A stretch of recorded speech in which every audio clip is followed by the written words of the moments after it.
Callahan Aircraft Services series of videos on aircraft structure. Today we're going to continue with the 747 engine strut or pylon. We introduced this in the last video, R1, R3, and 4, and R2. This time R2 is failed.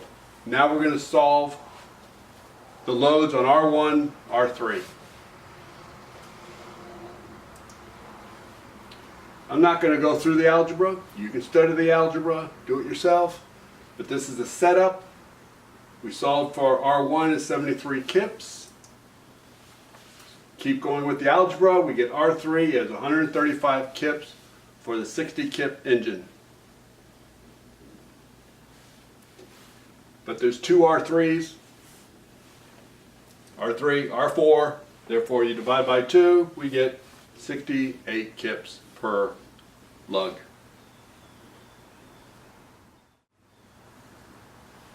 Okay, now this time we're going to add a 3G side load from wind gusts. Not everything's a crash, not everything's full thrust. You have lots of load conditions. Lots of load conditions. They tell me on the 787 horizontal stabilizer attachment to the fuselage, 10,000 load conditions. 10,000. Yeah, they got carried away. But you know what's funny? They forgot one called temperature. But they found out in flight test when everything started breaking. So they had to make a major redesign right then in the middle of the program. Because they forgot one load condition. Temperature change. So we're going to go on with wind. First we're going to do the geometry. We have to determine X. What is the length from the weight of the 3G to the link? R1, R2 do not react side load. Only R3 and R4 that you don't see. So we have to determine X. X is the square. It used to be the symbol of the square. Anyway, it's 159.25 inches, not 144.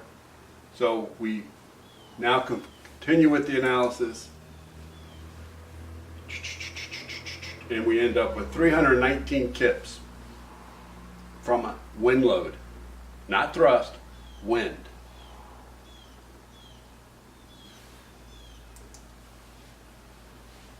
G side load, wind 319, full thrust 68 kips.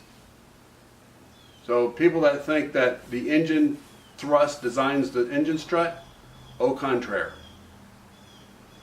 In fact, what comes in number 2 will be reverse thrust. You know how easy it is to put a cable on thrust? Whoa, Nelly. Now have the horses come back at you. Whoa, that's tougher than the horse is taken off.